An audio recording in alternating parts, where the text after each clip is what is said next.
تقریبات میں تالی بجانے کا حکم۔ کبھی کبھار ہم لوگ تقریبات وغیرہ میں تالی بجاتے ہیں، تالی بجانے کی شرعی حیثیت کیا ہے، یہ جائز ہے یا ناجائز ہے؟ ساحل خان کلکتہ سے۔ دیکھیں قرآن مجید میں اللہ تعالیٰ نے مشرکین مکہ کے بارے میں بتایا کہ وَمَا كَانَ صَلَاتُهُمْ عِندَ الْبَيْتِ إِلَّا مُكَاءً وَتَصْدِيًا، کہ مشرکین مکہ جو کہتے ہیں نا ہم مسجد حرام کے متولی ہیں، ہم رکھوالے ہیں، اللہ فرماتے ہیں ان کی نماز مسجد حرام میں تالیاں پیٹنا اور سیٹیاں بجانا ہے، یہ ان کی نماز ہے۔ تو اللہ نے یہاں تالیوں کو اور سیٹیاں بجانے کو ایک مذمت کے طور پہ بیان کیا ہے کہ یہ گویا مشرکین اور کفار جو تھے نا ان کا ایک طریقہ تھا مسجد حرام میں تالیاں پیٹنے کا، گویا ان کی عبادت ہی یہی ہے۔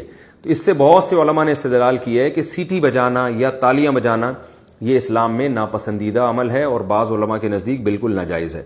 لیکن دوسری طرف دوسرے علماء بھی ہیں جو یہ کہتے ہیں کہ وہ جو قرآن نے جو مشرکین کی مذمت بیان کی ہے تالیاں بجانے کی، وہ خاص موقع پہ کہ مسجد حرام میں وہاں جو ہے نا تالیاں اور اس طرح کی اوباش حرکتیں جو موقع نہیں ہے تالیوں کا، تو اس لیے قرآن نے اس بیس پر ان کی مذمت کی ہے، بذات خود تالی بجانے کی مذمت موجود نہیں ہے۔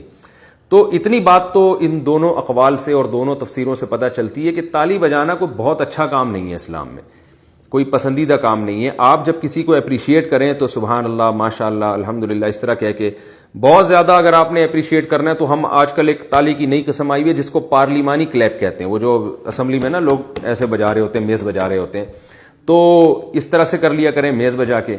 پھر اگر اور کوئی مسئلہ ہے، مجبور ہیں یا کسی مجمع میں بیٹھے ہوئے ہیں، تو بعض علماء نے اس کی بھی گنجائش دی ہے کہ تالی بجانے میں بھی کوئی حرج نہیں ہے۔ تو تینوں قسم کی آراء ملتی ہیں، آپ کی مرضی جس رائے پر چاہے عمل کریں۔ خلاصہ اس کا یہ ہے کہ بہتر ہے تالی نہ بجائیں، کوئی بجا رہا ہو تو اس پہ کوئی فسق کا یا کفر کا فتویٰ بھی نہیں لگایا جا سکتا، بشرطے کہ کوئی موقع بھی ہو بجانے کا۔ کیا نبی کا نام سننے پر درود پڑھنا فرض ہے؟ میں نعتیں سنتا رہتا ہوں، نعت شریف میں جب کبھی رسول اللہ صلی اللہ علیہ وسلم کا نام آتا ہے تو کیا ہر بار درود شریف پڑھنا ضروری ہے؟ محمد مطلوب یو پی سے۔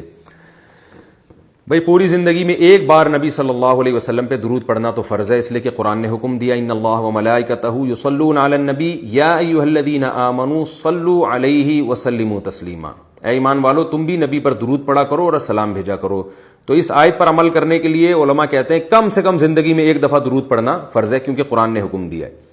اور پھر جب کسی مجلس میں ہم بیٹھے ہوں اور نبی صلی اللہ علیہ وسلم کا نام آئے تو ایک دفعہ درود شریف پڑھنا واجب ہے، پھر جتنی دفعہ نام آئے گا تو مستحب ہے، واجب نہیں ہے۔ باقی یہ کہ کام اگر مستحب بھی ہو تو کر لینا چاہیے۔ نبی صلی اللہ علیہ وسلم نے فرمایا کہ جو شخص مجھ پر ایک دفعہ درود پڑھتا ہے اللہ تعالیٰ اس پہ 10 رحمتیں بھیجتے ہیں۔ تو آپ اگرچہ ہر دفعہ درود واجب نہیں ہے، لیکن اگر ہر دفعہ درود پڑھ لیں گے 10 رحمتیں مل جائیں گی، تو میرا خیال ہے یہ اچھا سودا ہے۔ تھوڑا سا لفظ یعنی تھوڑی سی زبان کو ہلانے کی دیر ہے اور آپ 10 رحمتوں کے مستحق بن جائیں اور نبی صلی اللہ علیہ وسلم سے محبت کا اظہار بھی ہو جائے تو اور کیا چاہیے۔ تو اس لیے اس فضیلت سے محروم نہیں رہنا چاہیے۔ نعت میں جب بھی نبی کا نام آئے ہر دفعہ میں آپ درود شریف پڑھیں، ثواب ملے گا، لیکن بہرحال واجب نہیں ہے، واجب صرف ایک مرتبہ ہے۔